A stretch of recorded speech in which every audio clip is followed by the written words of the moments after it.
Olá pessoal, eu sou o professor Leandro Reston, sou o teu professor de Física e hoje nós vamos continuar no estudo da termologia. Lembrando que nós começamos a falar de termologia com os conceitos iniciais de temperatura, né? Nós falamos que temperatura seria o grau de agitação térmica das moléculas, que quanto mais agitado estivesse as moléculas daquele corpo, maior seria a sua temperatura, consequentemente mais energia ele iria guardar dentro dele. Quanto menor fosse a temperatura do corpo, menor seria a agitação das moléculas daquele corpo e menos energia ele iria guardar dentro dele. Percebemos então que haveria um movimento de energia devido a essa diferença de temperatura, que é chamado de calor. Calor, então, é um movimento de energia, um movimento energético, é um fluxo energético devido a essa diferença de temperatura. Falamos sobre o estado de agregação das moléculas, falamos sobre sólido, líquido, vapor e gás, diferenciando o que é vapor e gás. Falamos sobre a questão da dilatação e falamos sobre os gases, né, que são caracterizados pelo pressão, volume e temperatura, ou seja, as grandezas pressão, volume e temperatura acabam caracterizando o estado físico de um gás. Lembrando que a Lei Geral dos Gases nos diz que o produto pressão vezes volume dividido pela temperatura acaba nos dando necessariamente uma constante. Lembrar também da equação de Clapeyron, que fala que PV, né, o produto da pressão vezes o volume, tem que ser igual a N, que é o número de mols, R é a constante universal dos gases e T a temperatura. Lembrar também que essa temperatura ela tem que ser colocada no Sistema Internacional de Medidas, ou seja, ela tem que ser colocada na escala Kelvin. Então nós não podemos esquecer de fazer as transformações para a escala Kelvin, é de suma importância. E a partir de agora nós vamos começar a entrar em uma matéria um pouco diferente, a chamada termodinâmica. A termodinâmica, que ela vai tratar da lei da conservação de energia, ela vai falar desse fluxo natural de energia, ela vai mostrar para a gente a transformação, por exemplo, de energia térmica em trabalho. Nós vamos compreender, então, algumas dessas perspectivas. Então, vamos aqui para o quadro. Quer dizer que nós vamos começar a estudar agora a chamada termodinâmica. A termodinâmica que vai nos mostrar necessariamente essa transformação de calor em trabalho, de trabalho em calor, como é que eu vou ter necessariamente essa relação entre calor e trabalho, trabalho e calor. Leandro, então, para a gente começar a falar de termodinâmica, o ideal é que a gente compreenda o trabalho feito por um gás, não é? Então, nós vamos lembrar que o trabalho, que ele pode ser representado pela letra grega tal, ou ele pode ser representado pelo W de work, que vem do inglês. E quando você pega, vamos desenhar aqui uma certa situação. Então, quando eu pego um certo êmbolo, um certo recipiente, e esse recipiente ele pode estar, não é, cheio de um determinado gás. Então eu vou dizer aqui que ele tem um determinado gás nesta situação. Então estamos colocando aqui. Então tá aqui. E aí o que acontece? Se eu porventura aplicar uma força F, eu vou gerar uma redução de volume nesse gás. Ao gerar essa redução de volume, a gente percebe então que esse gás ele vai sofrer uma certa compressão, não é? Então a gente tem aqui esse gás gerando uma certa compressão. Perceba que pressão e volume são inversamente proporcionais. Então, se eu vou estar aqui comprimindo esse gás, é natural que essas moléculas fiquem mais próximas, elas tendem a estabelecer uma pressão maior. Aqui, ó, nós vamos ter um chamado deslocamento, a gente vai ter um ΔX. E lembrar que isso aqui é feito através de uma área A quando eu faço uma certa força. O que eu sei? Eu sei que uma variação de volume, ela vai ser dada pela área A que multiplica esse deslocamento ΔX. Então quer dizer que esse ΔX, ele vai ser a variação de volume sobre a área A. Qual é a definição de trabalho? O trabalho vai ser dado pela força vezes o deslocamento, vezes o cosseno do ângulo entre a força e o deslocamento, que para a gente vai ser zero. Então, aqui vai ser a força, onde tem o ΔX, eu coloco ΔV sobre A, e o cosseno de 0 graus vale 1. Ou seja, Leandro, força sobre área é pressão. Quer dizer que o trabalho de um gás, ele vai ser dado pela pressão vezes a variação de volume. Toda vida que eu estiver estabelecendo a pressão de um gás, eu estiver estabelecendo o trabalho feito por um gás ou o trabalho que um gás está sofrendo, depende do referencial.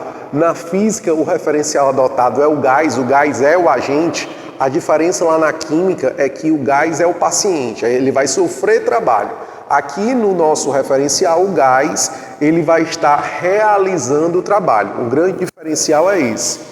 Mas o trabalho ele vai estar intimamente ligado com uma variação de volume. Só vai existir trabalho para a gente se tiver uma variação de volume. Lembrar que unidades, lembrar da questão de unidade. Na questão da unidade, nós temos que lembrar que pressão tem que ser dada em Pascal e a variação de volume é dada em metro cúbico. Então, pressão Pascal vezes metro cúbico, isso vai ser dado em Joule. Quando nós temos um gráfico, isso é muito importante. Quando eu tenho um gráfico pressão por volume, se eu tenho um gráfico pressão por volume, a área desse gráfico tem que ser numericamente igual ao trabalho. Então, isso aqui é uma das coisas mais importantes. Quando eu tenho um gráfico pressão por volume, a área desse gráfico tem que ser numericamente igual a quem? Ao trabalho. Você não pode esquecer disso. A área desse gráfico tem que ser numericamente igual ao trabalho. Perceba que se eu tiver uma variação de volume positiva, então quer dizer que esse gás está aumentando o seu volume, nós necessariamente teremos um trabalho positivo. Se eu tiver uma variação de volume negativa, ou seja, quando esse gás estiver diminuindo o seu volume, nós vamos ter um trabalho menor do que zero, um trabalho resistente. E uma variação de volume igual a zero, nós temos um trabalho também nulo. Então, o trabalho ele está intimamente ligado com a variação de volume, certo? Você não pode esquecer isso aí. Leandro, outra coisa que vai estar ligado também com a termodinâmica é a chamada energia interna. A energia interna de um gás. A energia interna de um gás, que geralmente é representado pela letra U.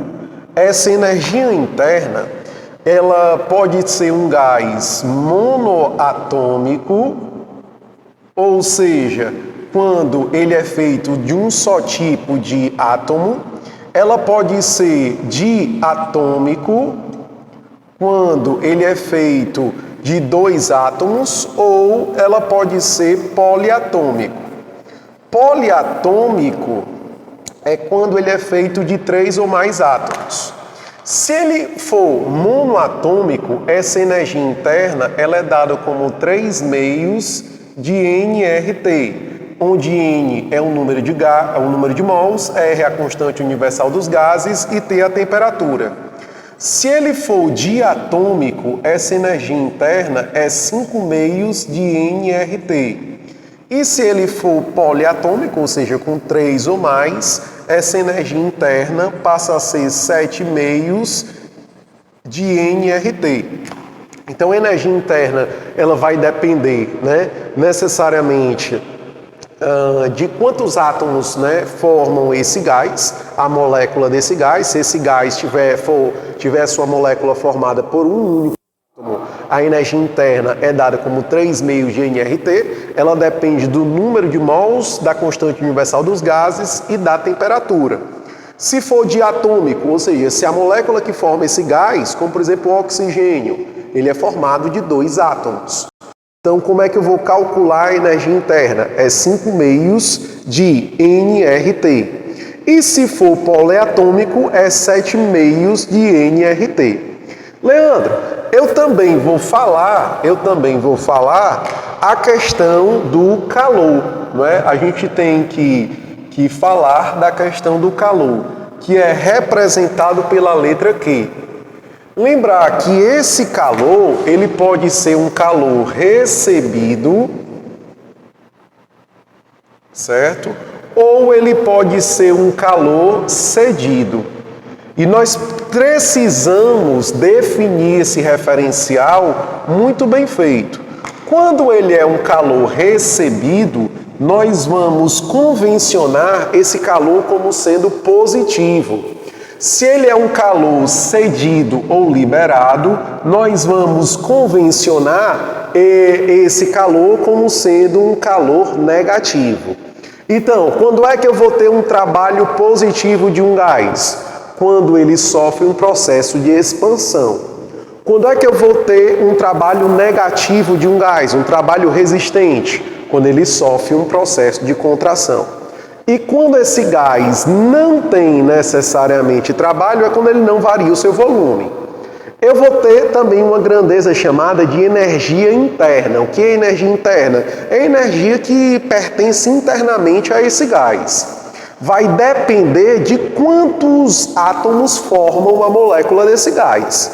Se esse gás é formado por um só tipo de átomo, um único átomo, ele é monoatômico, a energia interna dada pela letra U é 3 meios de nRT. N, número de mols, R, a constante universal dos gases e T, a temperatura.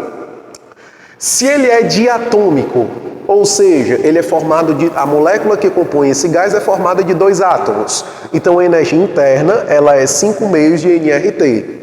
Se ele é poliatômico, ou seja, se ele tem 3 ou mais átomos formando a molécula daquele gás, a energia interna é dada por 7 meios de nRT. Outra coisa que vai estar muito influente na nossa ideia de termodinâmica é o calor. O calor, que é energia térmica, é energia em trânsito, devido a uma diferença de temperatura. Quando eu tenho esse calor recebido, ele é maior do que zero. Se o calor é cedido, ele é menor do que zero. Ou seja, se eu estou liberando calor, esse calor é negativo. Se eu estou absorvendo calor, esse calor é positivo. Por que eu estudo isso, Leandro? Porque eu vou ter a chamada primeira lei da termodinâmica.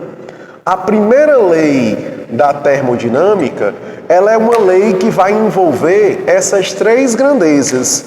Ela vai mostrar para mim a chamada variação de energia interna, que é o ΔU, como sendo calor menos o trabalho. Então, a variação de energia interna, o quanto eu estou aumentando a minha energia interna ou o quanto eu estou diminuindo a minha energia interna, ela tem que ser o calor que eu estou liberando ou o calor que eu estou absorvendo menos o trabalho que eu estou realizando ou que eu estou sofrendo. Então, perceber que a primeira lei da termodinâmica, ela vai relacionar uma variação de energia interna com o calor que eu estou recebendo ou que eu estou liberando e com o trabalho que eu estou realizando ou que eu estou sofrendo. Perceber que esse trabalho ele está intimamente ligado com uma variação de volume. A energia interna, ela está intimamente ligada com uma variação de temperatura e o calor, ele está intimamente ligado com a energia que está saindo do meu corpo ou que está entrando no meu corpo, se eu for considerado um gás. Tranquilo? Então nós vamos ficando por aqui. Por hoje é só. Forte abraço.